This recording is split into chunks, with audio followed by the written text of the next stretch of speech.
மல்லிகா, தைரியமா நம்ம வீட்டு வந்து தங்குப்பா. இந்த பருப்பா, எனக்கும் நீ என் பார்வையில இருந்தா தெம்பா இருக்கும்ல. நீங்க பிடிவாதமா வீட்டுக்கு கூப்பிடுறத பார்த்தா தாமரை உங்ககிட்ட மல்லிகாவ கையோட கூட்டிட்டு போன்னு சொல்லிட்டாளா? இங்க பாரு, வந்தோமா வாய்க்கு ருசியா சாப்பிட்டோமா போனோமான்னு இருக்கணும். செலவுக்கு பணம் இல்லனா கேட்டு வாங்கிட்டு போ. அத விட்டுட்டு என்னமோ எனக்கு நல்லது செய்யற மாதிரி பில்டப் பண்ணாத.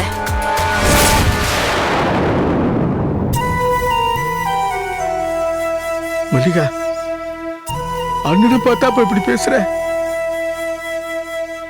என்ன பார்த்தா பில்டப் பண்ற மாதிரியாப்பா தெரியுது?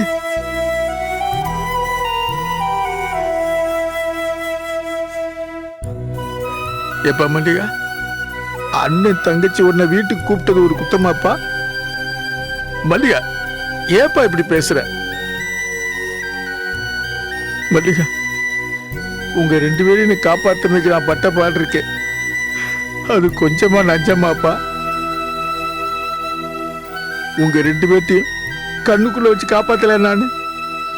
உங்க 2 பேர்த்தையும் தோல்ல தூக்கி போட்டு வளர்க்கலையாப்பா? பாசமான தங்கச்சிங்க, உங்க 2 பேரையும் பொத்தி பொத்தி வளர்த்தனப்பா. போதும், முதல்ல உன் வளர்த்த புராணத்தை நிறுத்து.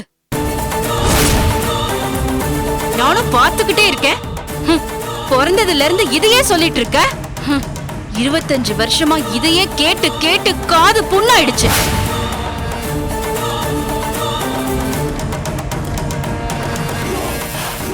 நான் இப்ப தெளிவா சொல்றேன், நான் இந்த வீட்டை விட்டு எங்கேயும் வந்து தங்கறதா இல்ல. இனிமே என்ன உன் வீட்டுக்கு வர சொல்லி தொந்தரவு செய்யாம இருந்தாலே போதும். புரியுதா?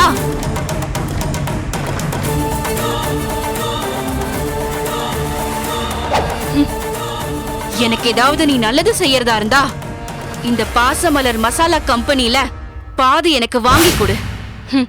அதை விட்டுட்டு விளக்க உரையெல்லாம் கொடுக்காத.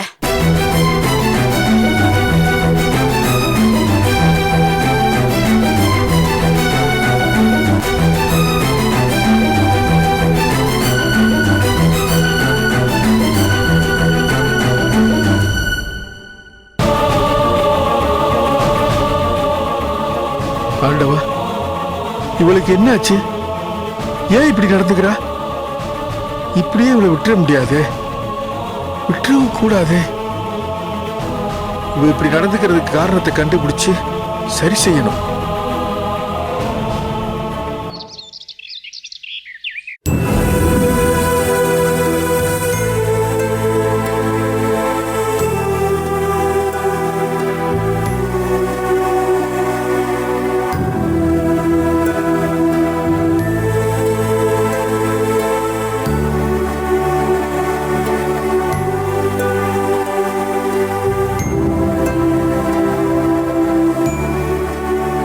என்னப்பா எல்லாரும் இப்படி அமைதியா இருந்தா எப்படி? வர வர மல்லிகாவோட போக்கு கொஞ்சம் கூட சரியில்லை. அவ விஷயத்துல என்ன பண்ணலாம் ஏது பண்ணலான்னு பேசி முடிவெடுக்கணும்ல.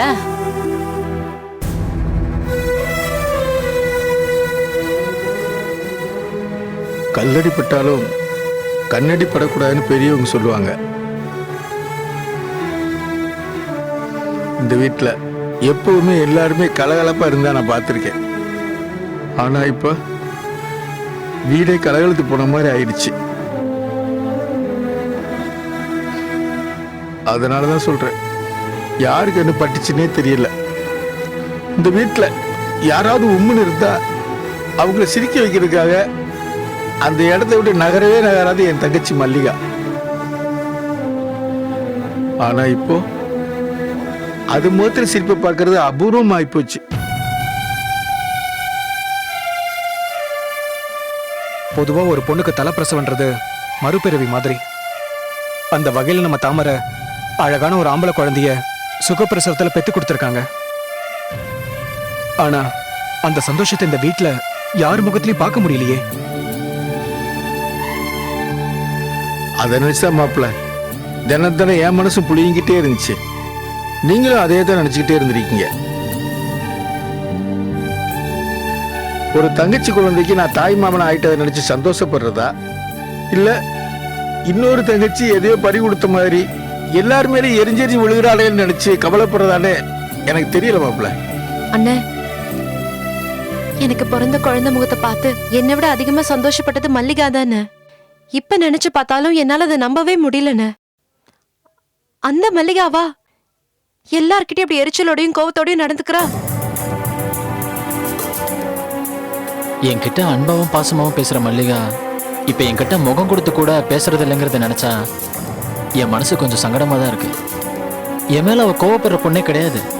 மல்லிகா சொத்து எழுதி கேட்டதை நினைச்சா இப்பவும் என்னால நம்ப முடியல. அந்த பத்திரத்தை நான் கிழிச்சு போட்டதுல எந்த தப்பு இல்லைங்கிறத நீங்க எல்லாரும் ஒத்துக்கிட்ட விஷயம்தான். ஆனா மல்லிகா ஏன் சொத்து எழுதி கேட்டா, எதுக்காக அளவுக்கு மீறி எல்லார் மேலேயும் கோவப்படுறாங்கிறது மட்டும் இப்போதைக்கு நமக்கு யாருக்குமே புரியாத புதிரா இருக்கு. ஆனா என் மனசுல ஒரு சந்தேகம் இருந்துகிட்டே தான் இருக்குது. என்ன சந்தேகம் அத்தை? ஆமாமா, மல்லிகா போக்குல நிறைய மாத்தம் தென்படுது. ஒருவேளை இதெல்லாம் காத்து கருப்பு சேட்டையா கூட இருக்கலாம்ல. ஆமாம்மா, எனக்கும் அதே சந்தேகம்தான். அன்னைக்கு அண்ணியோட பாப்பாக்கு திஷ்டி கழிச்சோம்ல, அந்த முட்டைய மல்லிகா தான் முச்சந்தில கொண்டு போய் உடைச்சா. நாம உடைச்ச முட்டைய திரும்பி பார்க்க கூடாதுன்னு சொன்னோம். ஆனா எனக்கு என்னமோ டவுட்டா இருக்குமா, மல்லிகா அந்த முட்டைய திரும்பி போய் பார்த்திருப்பான்னு நினைக்கிறேன். ஏன்னா அப்பத்துல இருந்துதான் மல்லிகாவோட நடவடிக்கையில மிகப்பெரிய மாற்றம் இருக்கு. விமல் தம்பி, நம்ம ஊர்ல முப்படாதி அம்மன் கோயில் இருக்குல்ல, அந்த கோயிலுக்கு மல்லிகாவை கூட்டிட்டு போனோம்னா இது காத்து கருப்பு சேட்டையா இருந்தோட நாத்தா விரட்டி விட்டுருவா. நீ என்ன தம்பி சொல்ற? அம்மா, இதுல நான் சொல்றதுக்கு என்னமா இருக்கு? என் மல்லிகா பழைய மல்லிகாவை எனக்கு வேணும். அவ முகத்துல சிரிப்பையும் சந்தோஷத்தையும் நான் மறுபடியும் பார்க்கணும். அதுக்காக முப்படாதியம்மன் கோயிலுன்னு இல்லம்மா, நீங்க எந்த கோயில் கூப்பிட்டாலும் வர தயாரா இருக்கேன். அவசரப்படாதீங்க விமல். மல்லிகாவுக்கு நீங்க நினைக்கிற மாதிரி எல்லாம் எதுவும் கிடையாது. கொஞ்சம் அளவுக்கு மீறி கோவப்படுறா, அவ்வளவுதான். அதை நானே சரி பண்ணிடுவேன். தேவையில்லாம இந்த மாதிரி கோயிலுக்கெல்லாம் கூட்டிட்டு போய் அவளை அலக்கழிக்க வேண்டாம்ல. அம்மாடி தாமரை, நோய்க்கும் பாரு பேய்க்கும் பாருன்னு சொல்லுவாங்கம்மா. இதை தள்ளி போடாம மல்லிகாவங்க கூட்டிட்டு போறதுதான் என் மனசுக்கு சரின்னு படுது. எனக்கு இதுலலாம் நம்பிக்கை இல்லைம்மா. இருந்தாலும் மல்லிகாவோட நடவடிக்கை பார்த்தா அந்த பொண்ணுக்கு எப்படியாவது நல்லது நடந்தா போகுதுன்னு எனக்கு தோணுது. மல்லிகா குணமாகறதுக்காக எத்தனை கோயில் படி வேணாலும் ஏறி இறங்குறதுக்கு நானும் தயாரா தான் இருக்கேன். தாமரை, நீ என்ன சொல்ற? இந்த கோயில் குளம் பூசாரிங்கிற விஷயம்லாம் இதோட விட்டுடுங்க. இதெல்லாம் அப்படி குணப்படுத்துற விஷயமே கிடையாது. மல்லிகாவை நான் பாத்துக்கிறேன். நீங்க எல்லாரும் நினைக்கிற மாதிரி அவளுக்கு காத்து கருப்பு எதுவும் பிடிச்சிருக்காது.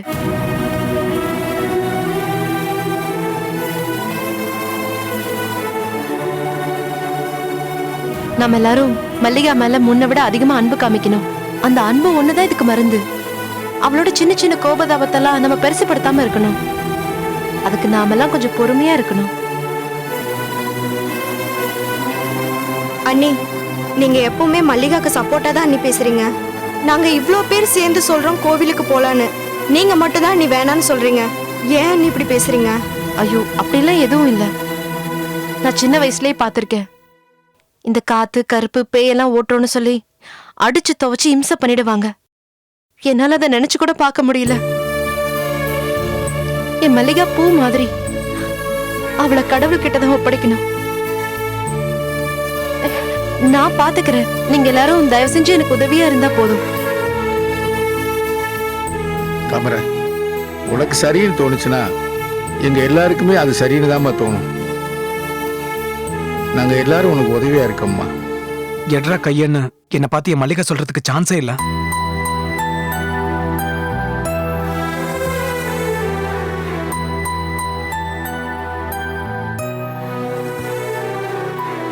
என்கிட்ட அந்த அளவுக்கு பிரியமா நடந்துப்பா. அவனா இப்படி? தம்பி, வருத்தப்படாதப்பா. அதான் என் மருமகளே சொல்லிட்டா இல்லப்பா, மல்லிகாவை சரி பண்ணிடலான்னு. நாம கும்பிடுற தெய்வம் நமக்கு எப்பவுமே நல்லதுதான்ப்பா செய்யும்.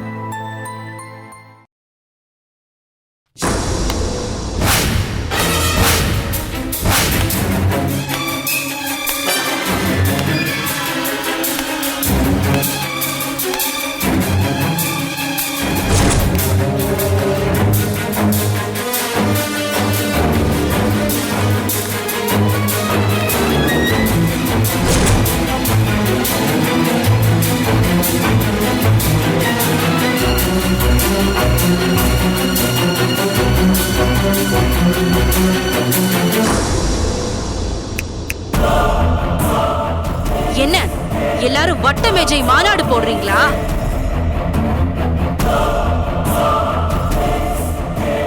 சபாஷ்! எல்லாரும் சேர்ந்து இந்த மல்லிகாவுக்கு பேய் பிடிச்சிருக்கு, பைத்தியம் பிடிச்சிருக்குன்னு சொல்லி எனக்கு உயிரோட சமாதி கட்ட பாக்குறீங்களா?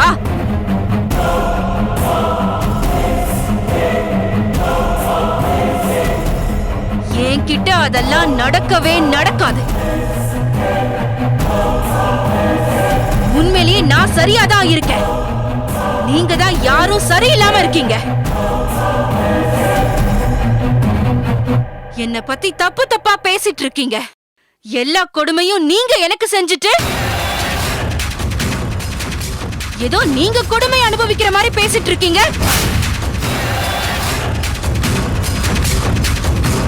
இங்க பாருங்க, இதுக்கு மேல என் விஷயத்துல யாராவது தலையிட்டீங்க, உங்க அத்தனை பேரையும் தொலைச்சிருவேன். ஜாக்கிரதை.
ஐயா வணக்கங்க ஐயா.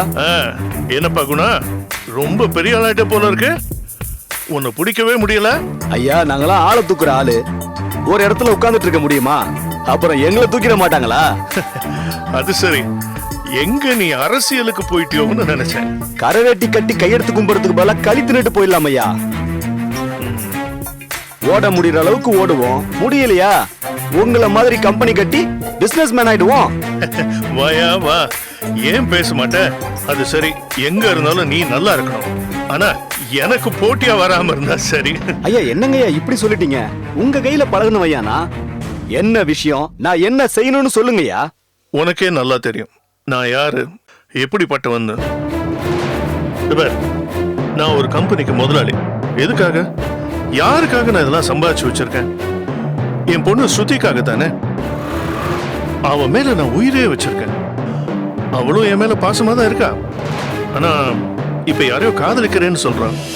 அதுவும் ஒரு ஆர்ஃபனேஜ் ஹோம்ல வளர்ந்த பையன். அவன் 500 கோடி ரூபாய் சொத்து அப்பம் பேரு தெரியாத ஒருத்தன் அள்ளிட்டு போலான்னு பாக்குறான். அவன் எனக்கு கொஞ்சம் கூட பிடிக்கல. அது மட்டும் இல்ல, என் ஸ்டேட்டஸ்க்கும் அது ஒத்து வராது. பாப்பா உங்க மேல பாசமா இருக்குதுங்கிறீங்க, நீங்க சொன்னா கேட்டுக்காதுங்களா ஐயா? என்னால என் பொண்ணுகிட்ட நேரடியா இந்த விஷயத்த பேச முடியாத நிலைமையில இருக்கேன். அப்படி ஒரு வேளை நான் சொல்லி அவ மறுத்து பேசிட்டானா, அதுக்கப்புறம் என்னால ஒண்ணுமே பண்ண முடியாம போயிடும். அது மட்டும் இல்ல, அவளும் இப்ப நான் சொல்றத கேட்கிற நிலைமையில இல்ல. அதனாலதான் கொஞ்சம் குழப்பமாவே இருக்கு குணா. எதுக்குயா நீங்க யோசிக்கிறீங்க? நாமெல்லாம் சுறாவையே இரையாக்குவோம், அந்த பையனை சுறாவுக்கு இரையாக்கிடுவோம். அதுக்குதான் நான் உன்னை கூப்பிட்டேன். பார்த்து கவனமா பண்ணணும். இதுல என் கை இருக்குன்னு யாருக்கும் தெரியக்கூடாது. முக்கியமா என் பொண்ணுக்கு என் மேல எந்த வித சந்தேகமும் வரக்கூடாது. சரியா? ஜாக்கிரதை. ஐயா வலது கை கொடுக்கறது கூட இடது கைக்கு தெரியக்கூடாதுன்னு சொல்லுவாங்க. ஆனா நாங்க இடது கையில போடுறது கூட வலது கைக்கு தெரியாது. அவ்வளவு கச்சிதமா பண்ணிடுவோம். எவ்வளவோ பண்ணிருக்கோம், இதுக்கு போய் யோசிச்சுக்கிட்டு இருக்கீங்களே. நீங்க ஒண்ணு பண்ணுங்கய்யா, உடனே அவன் போட்டோவை யாருக்கிட்டையாவது கொடுத்துடுங்க. என் நம்பரையும் கொடுத்துடுங்க. ஏன்னா நான் ஒரு இடத்துல இருக்க மாட்டேன், அங்க இங்கன்னு சுத்திக்கிட்டு இருப்பேன். விசாரிச்சுட்டு வந்து என்கிட்டயே கொடுக்க சொல்லுங்க போட்டோவை. மிச்சத்தெல்லாம் நான் பாத்துக்கிறேன். சரி குணா, நான் இப்பவே கொடுத்து அனுப்புறதுக்கு ஏற்பாடு பண்றேன். காரியத்தை ரொம்ப கச்சிதமா முடிச்சிடு. ஏன்னா இதுல என் பொண்ணோட வாழ்க்கை மட்டும் இல்ல, என்னோட கௌரவமும் அடங்கி இருக்கு. சரியா? என்னங்கய்யா நீங்க, நம்ம கைதான் அழுக்கு, நாக்கு சுத்தங்கய்யா. சொன்னா சொன்னதுதான். நான் போட்ட கோட்டை எவனுமே தாண்ட முடியாது. அந்த பையன் என்ன பிஸ்கோத்து. நீங்க போட்டோ மட்டும் கொடுத்து விடுங்க, நான் பொட்டு வச்சு விட்டுறேன். அதுக்கு சரி குணா, வச்சுடுறேன்.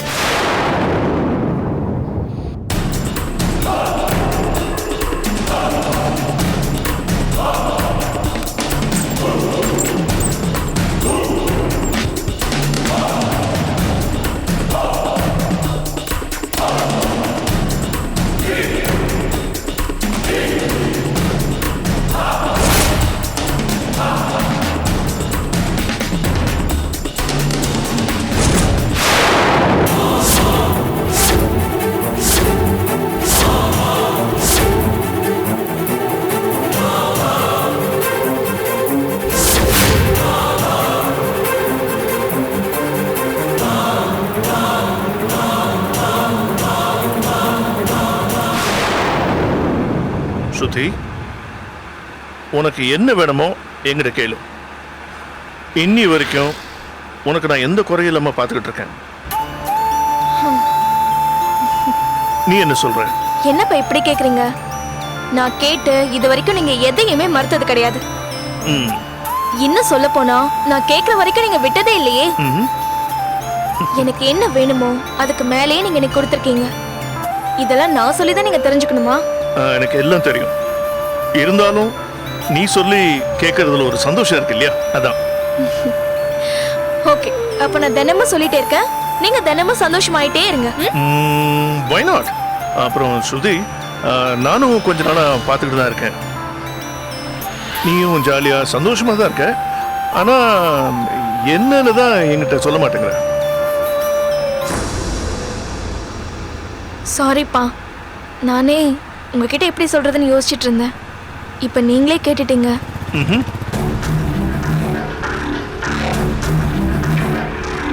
சூர்யான்னு ஒருத்தரை நான் லவ் பண்றேன்.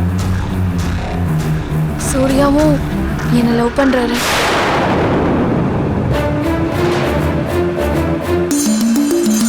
அப்பா, அவரு ரொம்ப நல்லவர். கட்டாயம் உங்களுக்கு அவரை பிடிக்கும். என்ன, அவர் நம்மள மாதிரி பணக்காரர் இல்ல, அது மட்டும்தான். உனக்கு பிடிச்சிருக்குல்ல, அப்புறம் என்ன, எனக்கும் கண்டிப்பா பிடிக்கும். என்ன பாக்குற? நீ கேட்டு இது வரைக்கும் நான் எதை மறுத்திருக்கேன் சொல்லு. இத பார், அவர் யாரு என்ன பண்றாருன்னு எதுவுமே நீ என்கிட்ட சொல்ல வேண்டாம். அவரை என்னை வந்து பார்க்க சொல்லு, மத்ததெல்லாம் நான் பேசிக்கிறேன். ஓகே? என்னப்பா இப்படி பண்ணிட்டீங்க? ஏ, நான் ரொம்ப ஃபீல் பண்ணிட்டு இருந்தேன். உங்ககிட்ட காதல சொல்லும்போது நம்ம ஸ்டேட்டஸ் என்ன, அவ ஸ்டேட்டஸ் என்ன, உனக்கு செல்லம் கொடுத்தது தப்பா போச்சு, டாட் போட்டு பேசுவீங்க. நான் என் லவ் சொல்லி உங்களை கன்வின்ஸ் பண்ணணும்னு என்னென்னமோ நினைச்சிட்டு இருந்தேன். நீங்க என்னடானா இப்படி சொல்லி ஒரு த்ரில் இல்லாம பண்ணிட்டீங்களேப்பா. இவ்வளவு சாதாரணமா எங்க காதலுக்கு சம்மதிச்சிட்டீங்களே. இப்பவும் சொல்றேன், நீ கேட்டு எதையும் நான் மறுத்ததுல மறுக்கவும் மாட்டேன். அதனால நீ ஆசைப்பட்ட மாதிரி நான் உன் காதலுக்கு சம்மதிக்கிறேன். ஓகே தானே?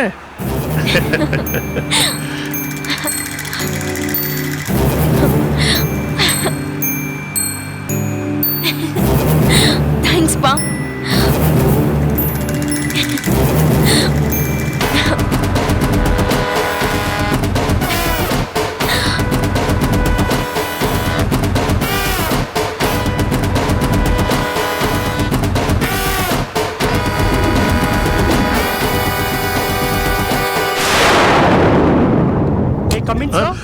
Come in.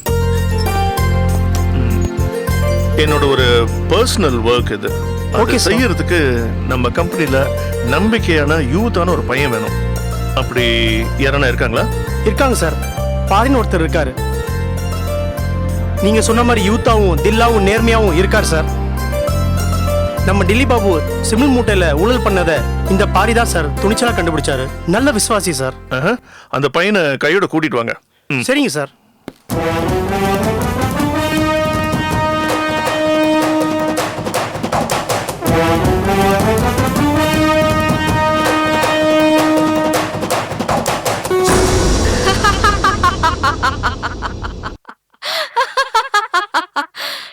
பாரி நீ மாட்ட போறடா.